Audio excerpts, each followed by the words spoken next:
Hey, what's going on, guys? It's Andrew Smirsick with Combat Art Training, and today I am living the dream, interviewing my favorite celebrity, James Jaeger, and I'm happy to say I'm not as nervous as I thought I'd be. Oh no, we're just talking, man. I was trying to give him some pointers on doing videos, and I'm like, just forget about it. Like, just talk to your buddies out there, Yeah. Well, hey, I appreciate the opportunity. James actually just drove 27 hours, correct? Yeah.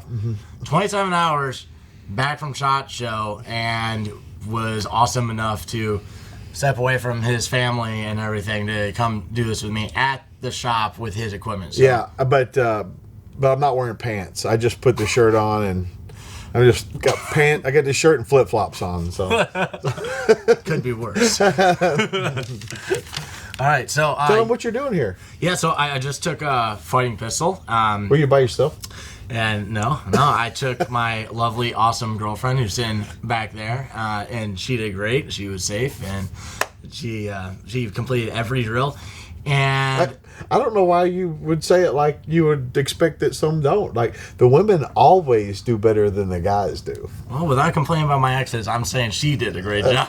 Okay, so here's some relationship advice. Yes, sir. Never mention your exes again the rest of your life. Okay. I always do it in a way that. Hey, you take some advice, man. All right. Move on. Okay. Yeah, no, she killed it. And I was super happy because not only did she complete everything, but as we both know, most people won't even seek training. Most people are living off of myths of Right. wow, and you one round. Right. They'll run like rack to shotgun. Yeah, We were talking about that earlier. You just need a laser put on his chest. Right. But yeah, so great class, and it's kind of like I've been nerding out over the past couple of years, watching as much content as I could from as many instructors as I could, and hadn't really had I always messed up somewhere with timing or cash or whatnot, and but this was the first class I wanted to take, and as far as everything that I've seen, this actually holds all the information that I wanted to know, and so shit you didn't know you wanted to know. Yes, totally, and not only that, but it was taught. It was taught from a perspective. The school is built on philosophies and principles. And you have, you have Jay, who's a scout sniper, contractor, and then Jerry, who I didn't recognize. I was like, who's this guy? Uncle Jerry. Yeah, and they don't really like doing videos, and so they're just kind of like behind the scenes. But as you know, totally competent, awesome, wonderful instructors. Yeah, and not only that, but just the story time with them when they tell about their history of law enforcement, Marine Corps, anything like that. Awesome stuff, and honestly, that's worth the trip alone. Yeah, that's on the breaks. We don't do that during class. Yeah, but but the philosophies and principles behind this school aren't based off of running away. They aren't based off of. No instructor is really going to say something stupid about starting a fight, right? You want them to be smart. You want them to avoid, deter, and de-escalate. Yep. And it's based around that. However, you also aren't ones that say, well, don't go in there, and don't even because lots of instruction will deter you from even carrying a gun. Well, that's true, and so life's about balance, and so I say, what can you live with? And what I mean by that is, I don't ever want one of my students to pick a fight. However, if there was a active shooter and that's a fight they wanted to pick, I'm fine with that, But that's a very personal decision. But what can they live with? You as a Marine, if there were something, where you could have intervened and you didn't, you might feel, regret from that. You might feel a sense of regret from that. And that's what I tell people is what can you live with? Can you live with yourself if you do or don't, or whatever the case may be? It's a big thing. It's a very individual thing. Yeah, and it's not the same for everyone. Yeah, and if you're with your kid, that makes things different. But you guys aren't there to deter someone from carrying. And my dad just recently he did his second or third concealed carry class in Minnesota. That guy was saying all sorts of goofy stuff about don't carry a spare magazine or a flashlight, or because they're gonna call you a vigilante. You guys were like, don't write like Kill them all, like God sort them out. You know, like don't write anything a Marine would write on their gun. Don't write that. Don't write that. But no, we these things are, these are here. We carry a gun so other people cannot impose their will on us. Right. And so we're not looking for trouble, but we also don't want people to impose their will on us. And as far as those other instructors saying that wacky stuff, I post my entire resume on my page. You can go look and see every instructor I've ever trained with, and it's a bunch. It's a bunch. I train all the time. I got at least 3 classes that I can think of right now lined up this year, as we film this early in 2020, and so it's a constant evolution. And when those guys say those wacky things, I don't know why. It's like they're afraid of liability or something. I don't know what liability there is. I've had 52 students in gunfights. I don't have any liability. Yeah. Okay. That's good to hear. I don't like. And they all won. 52 won, 1 forfeit, 0 losses. 0 losses. Yeah. And the other thing too is coming with the law enforcement side of yourself and your instructors is when you guys talk about the legal aspect. You're like, okay, so when I read like the statutes for Florida, don't ever do that again. But go ahead. Okay, but yeah, it was the most confusing. Yeah. I tell people all the time, if you didn't go to law school, don't do that. Don't I mean, how many times have you folks that have not been to cooking school tried a new recipe out and it didn't look like the pictures on the internet? You know what I'm saying? Well, that's, you just practice law the same way. your cake fell or whatever, And I have had a substantial amount, not law school, but a substantial amount of legal training. But here's the thing: we don't need a substantial amount to go armed with. No. We need intent, ability, and opportunity, and and all that stuff, and that's enough. Yeah. But the stuff about how to talk to the police, how to conduct yourself after a shooting, all that was phenomenal, and I was so happy to see that and learn that stuff from guys who've been there. Well, here's the thing: not to take away from any instructor, I've trained with some wonderful, wonderful instructors, but I have been carrying a gun in the United States concealed since 1988. Well, I mean, and other guys say, well, I'm not going to train with Jaeger because he wasn't in Delta Force. Well, I mean, if you want to, do a halo and drop in someplace with a team with your night vision and take out a terrorist, don't train with me. That's not what I do. Yeah. That's not what I do. But carrying a gun in the United States, thwarting bad guys, that's what I do. Yeah. Now you started carrying a gun in 1988, you said. And if I remember correctly, the thing that made you want to start carrying a gun was reading the book 1984 in 1984. Well, there's a couple of that book didn't really make me want to carry a gun. Basically, there's two books have been like bookmarks in my life. One was To Build a Fire by Jack London, and it's actually a short story. But I read it when I was like 10 or 11, and it's the first book I read where the dude died. And it's a short story, and the guy basically he's a lumberjack, and he freezes to death. He made some mistakes and couldn't get a fire started, and I guess I just ruined the book. Was he ill prepared? Well, anyway, you read it. Serious, it's a short story. It's a short story. Can you say it again, please? To Build a Fire by Jack London. To Build a Fire by Jack London. So I remember, I was outside all the time. This is back before video games, I was outside all the time, and we were out when it was cold. We would camp. Me and my brother, just like build fires and stuff, and so that was like I could die, because kids don't think about death, like little kids. And I was like, oh, if I screw this up, like I could die. And And then I was 14. I was born in 70, so I was 14 in 84. And so the book 1984 was hey, here it is. So I read that, and so To Build a Fire, I didn't really trust myself as much anymore. And in 1984, I didn't trust the government as much anymore. I grew up poor, rough areas, rough neighborhoods, and stuff like that. And I just wanted to start carrying a gun because I didn't want people to impose their will on me. Okay, so that was kind of like the feeling you got from it is. Well, I grew up shooting. I liked guns. Yeah. You know, I was a gun guy. I liked having them. I liked having them with me. You know, I believed in the Constitution. It was I knew it was my right to carry a gun even before I turned 18.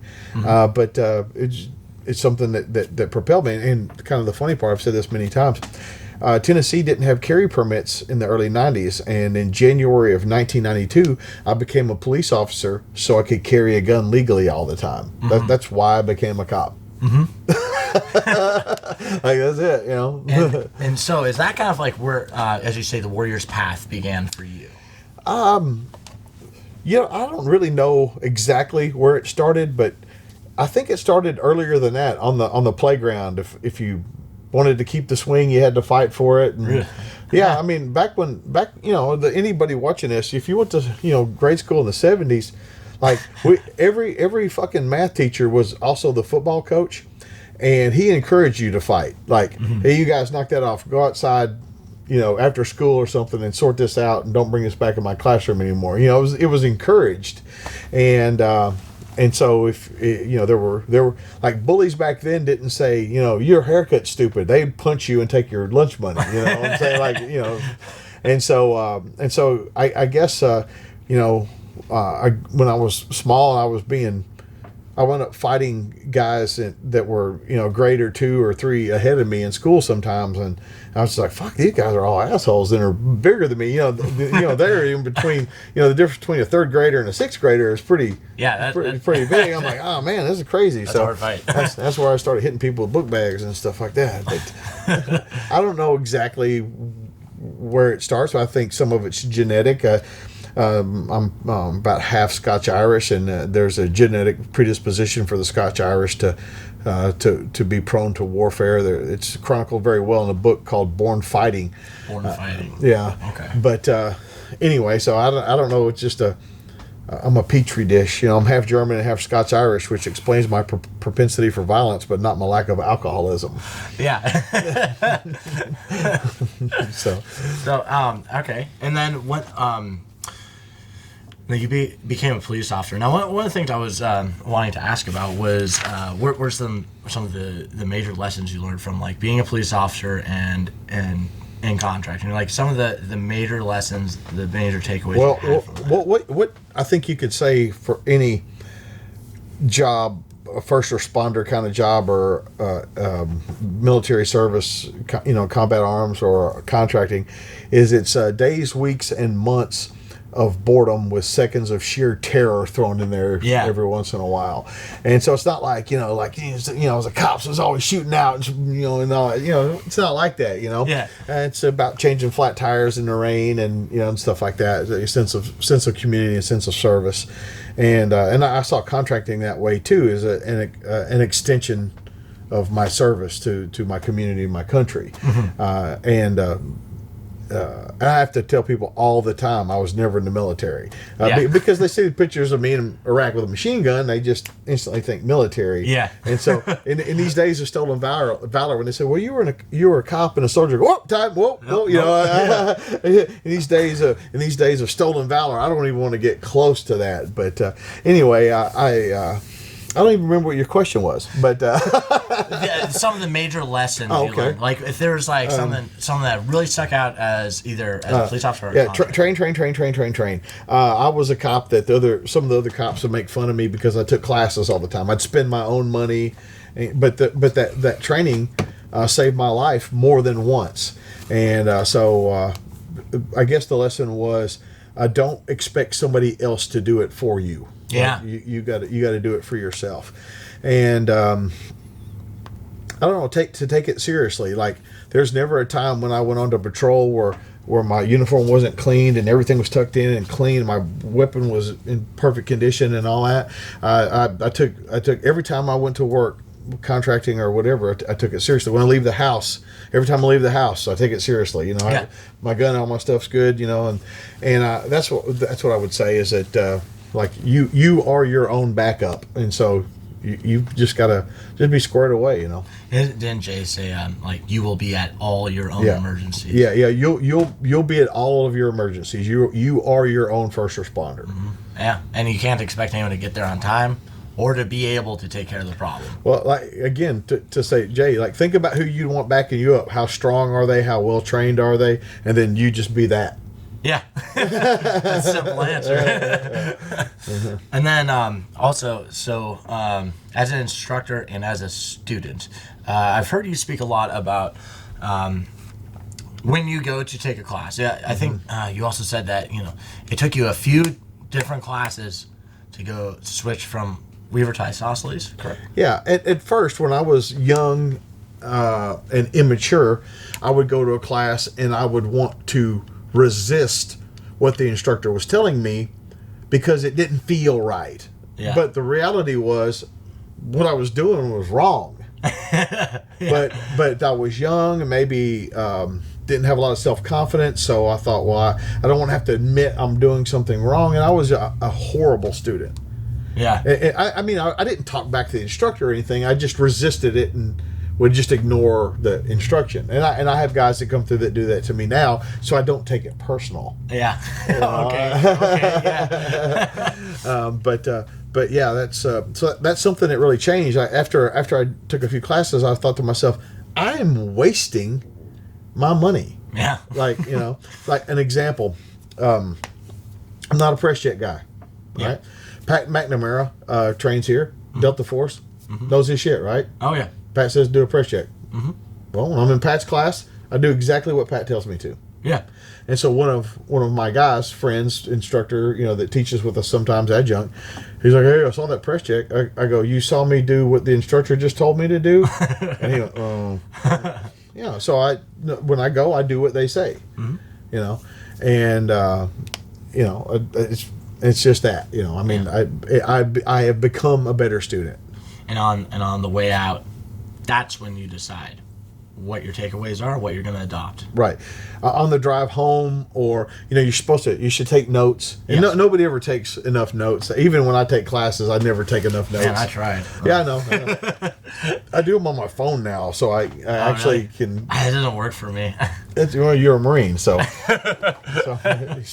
probably crayon. I eat them all. Thank you. Yeah, but anyway, so I don't even know what the fuck I was talking about, but just be a good student, like, period. Absolutely. Now, so, okay. I feel like I kind of lost that. No, question. it's But fine. as a student and instructor, dude, because it's kind of like you've gone along. You started somewhere, and now you're here, and now you're going forward. Were there like any major leaps and bounds? I've heard you talk about working with Andy Sanford, and to you, if I am correct, you said that was kind of like unchaining you. So if I look back at my teaching history, like I told you, the bookmarks were to build a fire in 1984, a couple of bookmarks early on. So I started policing in '92, and I was working undercover. And so back then, mullets were in style. I had hair, actually. And, Did you have a mullet? And yeah, fucking right. I think I saw that on your Yeah. Facebook. Oh yeah, I'll put pictures up. I don't hide it. And my hot ass wife with me back then, and so so anyway, so I took a bunch of police training. I forgot where I was at. ADD kicked my ass. So I took a bunch of I took a bunch of police training. I thought, this is great. I was finally getting training. Like learning this stuff. All right, this is cool. And then I took my first commercial class. Remember earlier when you said when the Marine, I said, hey, no offense, but Marine didn't train you really well. So what else have you had? Well, that's the same. So Andy was my first like civilian class, and I credit him with letting me off my chain. Like he was the one that said, oh, you don't have to do that. You can do whatever you want. There's 4 rules. Don't let them hold you back. Let them empower you. Yeah. There are 4 rules. Don't break those rules, and you can do whatever you want. And so that was a big fork in the road for me. So that's certainly one. And then some other notable things. Having trained with the greatest instructors ever, guys like Ken Hackathorn and Clint Smith and John Farnham, guys that I consider to be friends and mentors. That's huge. I mean, think about, like, Farnham started teaching commercially when he came back from Vietnam in 1972. Like, he's the longest running commercial firearms instructor that has ever lived. Yeah. And you did a podcast with him, right? Yeah, at least one. Yeah. I think two. But if you guys haven't listened, Tactical Response has a podcast and several different interviews with several different instructors, and they're great. You get to learn about them, where they come from, and just pick your one. And even if you watch like John Farnham or something, you might not know who they are, but after listening to them, you'll want to know more. Oh yeah, I wouldn't put a podcast up that wasn't worth listening to. You can find them on iTunes and Spotify and stuff like that. Yeah, and then Clint, I could watch him talk for hours. Well, here's the thing: is like I convinced. There's a few guys that will actually give me credit for getting them on YouTube. John Lovell is one I talked into doing social media, and Clint Smith. Clint was very resistant to getting on YouTube and stuff like that, and I finally convinced him, and look how awesome it is. You know, like now everybody gets a little bit of Clint. Yeah. Used to it's like you had to go to his house to get that. And I was like, man, people should be hearing this stuff. Like all that stuff he says. His voice, his personality. Oh yeah. Okay. Fucking. All right, you guys. You fucking. Faithful legend. Turn your head. Turn your head into a fucking canoe rack. Shit like that. You just recently took your wife out for which class was that? Their Urban Rifle 3, the vehicle tactics one, and she got sick on day one. Oh no! Yeah, and she got the Kung Flu. I'm trying to change the name of the coronavirus to Kung Flu. Okay, what is the coronavirus? They're just killing a bunch of people in China, but they're Chinese. There's 1.5 billion of them. They can thin out. They don't even care. It's what I like to call a thinning virus. Okay. All right. Yeah. I was just hearing about it yesterday. Okay, and then as a husband, a father, and a grandfather, what are some of the big things that you learned that if you could start from the beginning, you wish you so if you're in a relationship, treat her like you want her, not like you have her. And as far as kids and grandkids go, there are two paths. Dad wants to prepare them for the world, and mom wants to protect them from the world. And there's a constant headbutt, but that friction is what raises a well-rounded child. And so it can't have too much of dad or too much of mom, or it's going to wind up one way or the other. It's like Mr. Miyagi. It's that friction that will make the kid be the most well-adjusted. Right on. And now as a grandfather, what was this? It's the same. It's the same. My kids say stuff because I spoil shit on my grandkids, and so my daughters will say stuff like, "Well, I didn't get that when I was a kid," and I go, "Oh, I guess your grandparents didn't love you as much as their grandparents loved them." So, but for me, it's like, and I think it's true for all grandparents. When if you talk to my daughters, I'm confident they would tell you that I spent plenty of time with them, and I did all the things that dad should do as they grew up. But as a dad, you always feel like you're not doing everything you can. And so I think the grandparent role is your chance to feel better about yourself. Like, okay, I can dedicate more time to my grandkids than I did, because it was a one-man show back when my kids growing up. I was like just by myself trying to make it through the world, and I've got a great crew, as you know now. Oh, yeah. So I can slide away for a couple hours here and there and take them to the movies and do stuff. And so it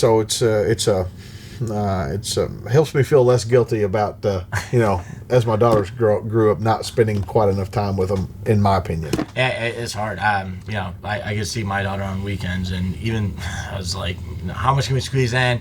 I need to make sure she's good on the school stuff, but yep. yeah, it can be definitely be difficult. Yeah, But so you just grandparents are awesome. you just got to dedicate yourself to it. My dad, he lights up every time you see Yeah, her. So that's fantastic. Yeah. Okay, so I believe what's your next class coming up? Like, I don't know, man. Is it?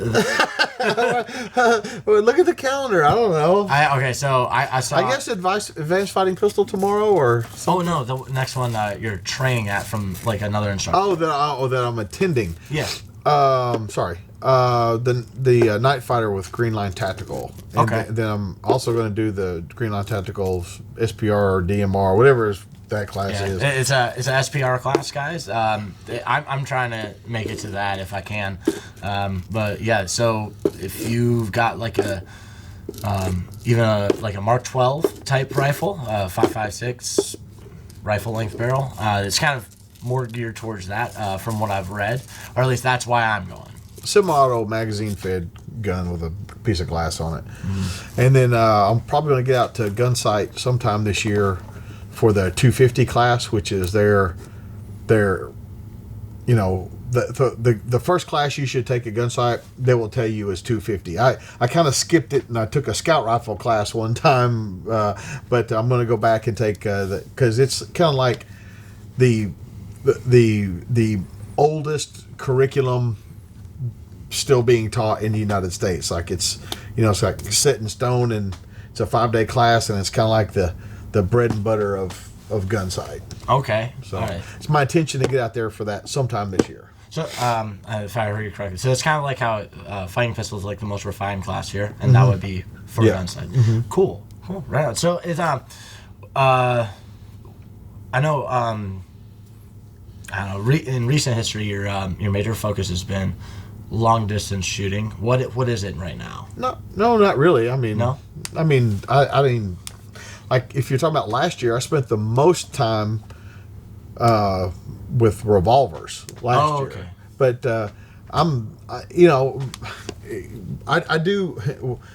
Whatever's weak is what I work on. So I don't go out and just practice drawing my Glock and shooting a target. You're good at that. I'm pretty good at that. So I'm not saying I don't ever do it, but like that's not really what I work on. What I work on is getting good at the stuff that I'm not good at. So that's why I take training classes. Okay. To have a list of things to practice when I get home. So Okay. And you might have seen my video, but guys think anytime they go to the range and shoot, it's called training. No, training is what you do with an instructor. Practice is what you do after that with your list of stuff, and then shooting is what you do when you don't have any training. You just go waste ammo at the range. Yeah, and if you don't have a plan when you get to the range, too, that's pretty much what's happening. Yeah. You may be trying to be accurate, but Yeah, that's it. you're not building upon a good habit. Right. Yeah. Also, I heard some really cool stuff from Jerry about training with Sonny. I was wondering if you could talk about what it's like. Train with a bunch of people. I've already named quite a few people, but Sonny Pazikas is former Spetsnaz, and he is the most unique instructor in the country because they do stuff so different, so different than any American special forces unit or military unit that it's like you got to go just see what the hell's going on. Like it's completely opposite of anything you've ever done. And if you want to learn how to run an AK like a fucking Russian, you go learn it from Sonny. But there's a whole bunch of people with a whole bunch of great classes. This is a renaissance period of training going on right now. There's a ton of good stuff. Lots of great stuff. No. I'm excited. And Sonny, we don't have a date yet, but we in the past we have taught Cold War hot range together. Where he teaches AK and I teach M4 in the same class. Basically, it's just me and him hacking on each other for 2 days, and the students laughing at it. Because I'll do the opening. All right, guys, let's get started here. All right, how many people in here have seen the movie Red Dawn and wanted to shoot Russians? Like everybody raises their hands. All right, here, Sonny Pazikas, former Russian Spetsnaz. Go ahead, Sonny. You ever seen a Hot Tub Time Machine? I have not. What? I Oh, have okay. not. The Red Dawn reference in that alone will make you laugh your ass Here's off. funny because I did a film festival where I protected the hot chick Yeah. from Hot Tub Time Machine. But I'd never seen it. She was in a different movie. Uh-huh. Her and Joe Latruglio. were the two actors that I protected on a protection detail one time, Oh, really? and I'd never seen that movie, but I was protecting her for another movie. Yeah, it's funny. You'll like it. And I don't know if you like sequels or not. I mean, I do. If they're good. Well, okay. Obviously, Empire Strikes Back. You can't say sequels suck with that movie existing. What about Anchorman 2? I didn't care for it so much. No? I mean, like, it's pretty much the same movie, and I get it. Sometimes they can pull off I didn't like Die Hard 2. I mean, and I love Die Hard, you know. Like, You're gonna hate me for this. I haven't seen like any of them. like not even the first Die Hard, even around Oh, Christmas. and no, I saw one of the recent ones. Okay, stop like in high talking. school. Stop talking. You need to watch Die Hard. All right, I'll be. you need to watch Die Hard. I know. Okay. I'm not beating you up over it. Just And then you mentioned another movie earlier when we were talking. what was it? Once Upon a Time in Hollywood. Once Upon a Time in Hollywood. I mean, I'm a Tarantino fan. I have been, forever. He wrote True Romance, but he didn't direct that one. Then he first directed Reservoir Dogs. Really liked that movie. Mm-hmm. And then Pulp Fiction came out. Pulp Fiction is my favorite Tarantino movie, like no doubt. But Once Upon a Time, that's a close second now. and how I described it to him, it's like any other Tarantino movie. If it's 2 hours long, for 90 minutes, you're like, what the fuck is this movie about? We're talking about cheeseburgers and shit, and then oh fuck, this is a great movie. Like the last half hour, like this is awesome. I'm loving watching those now because I watch most of them. Like my dad would when my Hold on a second. I'm gonna make you guys feel old. Pulp Fiction came out in 1996. So there's dudes watching this right now. Oh. But I watched this when my dad came back from Iraq with his, as he called them, DVDs. Oh, yeah. The rip-offs. The Haji movies, yeah. Yeah, so I was just popping in every single one. When I got to Quentin Tarantino, I was young at that time. Yeah. Well, I'm still young. Yeah. Like, you're not. I was like... You're not. Yeah. He thinks you're dating a young person. You're not young. And you should too. But, yeah, I like rewatching them now and actually like getting every reference. I'm like, damn, it's like I got all these movies I haven't really seen before. Right. I'm loving it. By the way, I've always wondered what music do you like? Man, I'm all over the place. I like a lot of a lot of stuff. I'm not a big country music fan, but rock and roll. I listen to pop. I mean, I listen to fucking like. Billie Eilish, Bad Guy. I just listen to that and Pure Prairie League, Amy, in the same fucking playlist. I'm all over the place. I mean, I'm friends with Matt Dorito from Pop Evil, and I like their stuff. I mean, my favorite band ever, AC/DC. Like period. Best music video ever, Sabotage by Beastie Boys. Well, Thriller. But that's kind of more of a movie. But Sabotage by Beastie Boys. Okay. Right on. Now, I got to ask this because my girl's right there. Do you like Tool? I'm not a big Tool fan. I'm just not. No, to each his own, but don't beat me up over it. Don't beat me up. Right. But not a big Tool fan. Okay. Do you recognize this band by chance? The live music, the Public, and Get Down. No, I don't. Clutch. Okay. I don't know. You should check them out. It's nothing in any big direction. You might. Well, I'm 49 as we film this, and so I don't have time to go out and find music. I just wait till they deliver it to the music machines I have, and so if they're not delivering that, I'm probably never going to get it. Okay, I'll send you a CD or two. A CD? What the fuck is a CD? Yeah. CD's nuts. I don't have a CD player. What the fuck is this? What? You just got a new truck. You don't have a CD player? No, new vehicles don't have CD players in them. Damn. Well, I'm driving a 2011 that I need to replace right now. So. Fucking CD. Nah, dude. I'll look them up. Okay.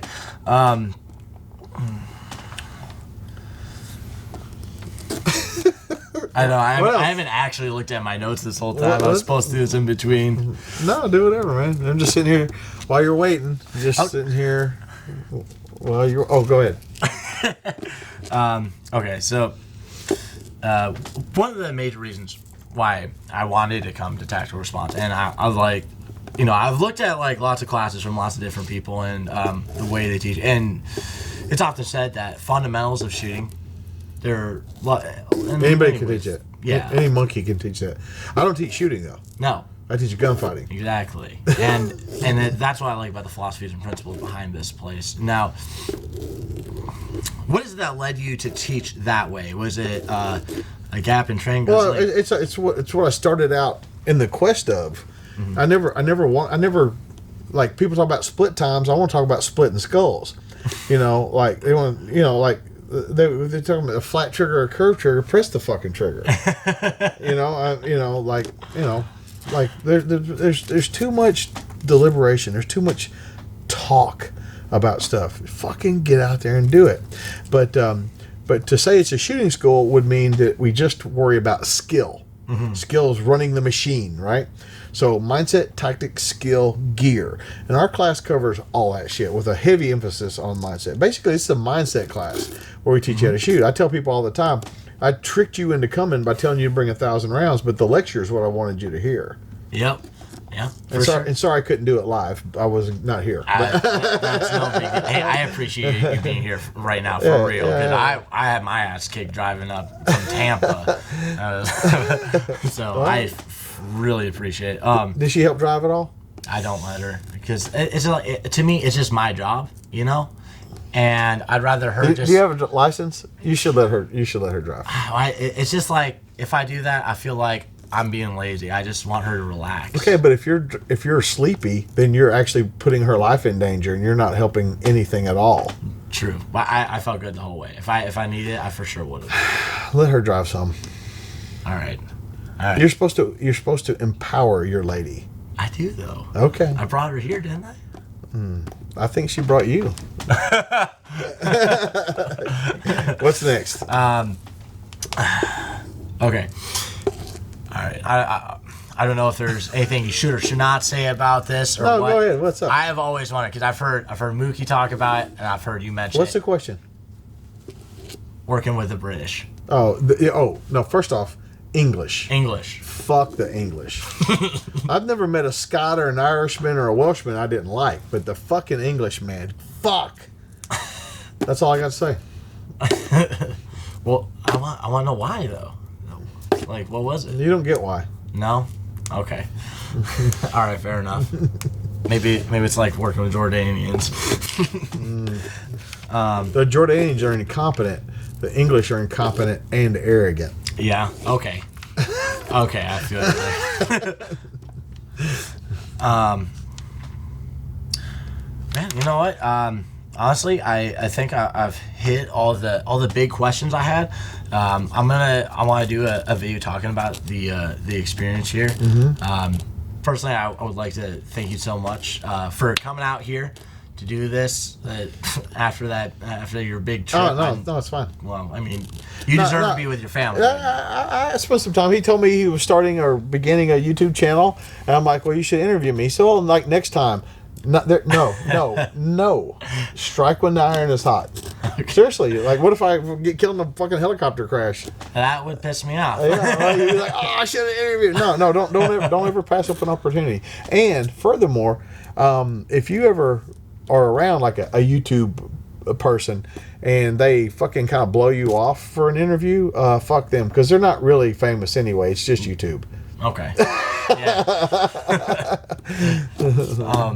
But yeah, thank you so much for this. Also, your wife and daughter were awesome to us, and like, any ladies, who are coming out here, like, your family was like more than hospitable. We have plenty of ladies that come by themselves and stay in the team room. Yeah. And there's never any issue. Everybody's super awesome and wonderful, and and women, like I said earlier, women always want to know if they're going to be the only woman, but nobody cares.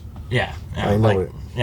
My girl was saying like she didn't feel awkward about it. Was she the only female? Yeah. Okay. That happens sometimes. Sometimes there's almost 50% of the class is women, and sometimes there's no women, but it's nobody cares. Yeah, and like we were on different sides of the line. Allowed both of us to focus, so we got the most out of the class possible. Yeah, we don't let couples stand beside each other.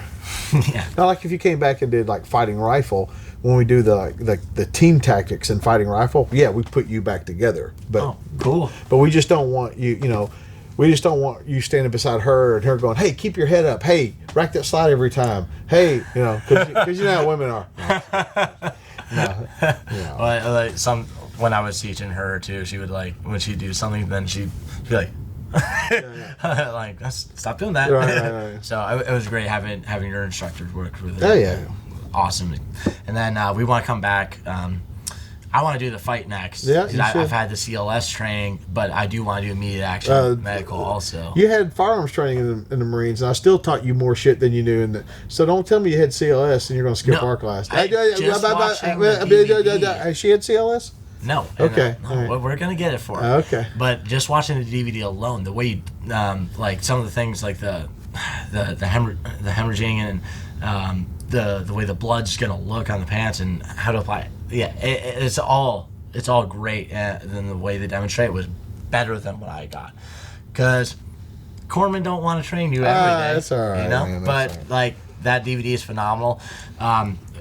For anyone who doesn't know, James Yeager has Liber TV, which is only $10 a month and $100 a year, right? 99 a year, yeah. Yeah. And that's a great deal. And if you're watching this content anyways, like, why not pay that to be contributing? No, something? nobody has paid me $10 a month and said you ripped me off. Yeah. and plus, like, you can do that in candy bars. I've got to quit smoking, so I pay way more Oh. than that, you know? You've got. I didn't know you were smoking. You've got to quit smoking. Yeah, I do. Like, no, make a plan. Like, make a plan. Quit smoking. You Yeah. got to, man. You're trying to make yourself safer, and it's an inside job. You will die of a smoking-related death if you don't stop. That stressed me out. I really want a cigarette right about now. I'm just kidding. I'm just saying, like, you know. No, it's true. It's true. Does but she smoke? No. You like kissing his ashtray mouth? Would it be better if he didn't have an ashtray mouth? She's saying, yeah. She's giggling. You're right. She don't want to hurt your feelings. Yeah. Quit that smoking. I will. Make a plan. I will. I need to do that. Yeah. All right, wrap this video up. Okay.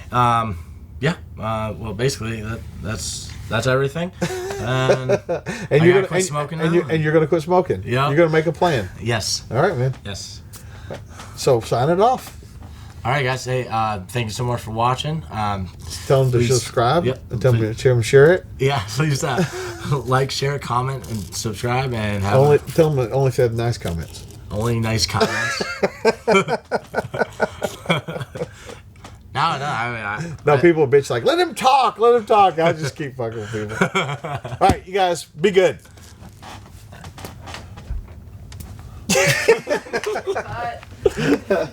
Thank you so much. Yeah, man.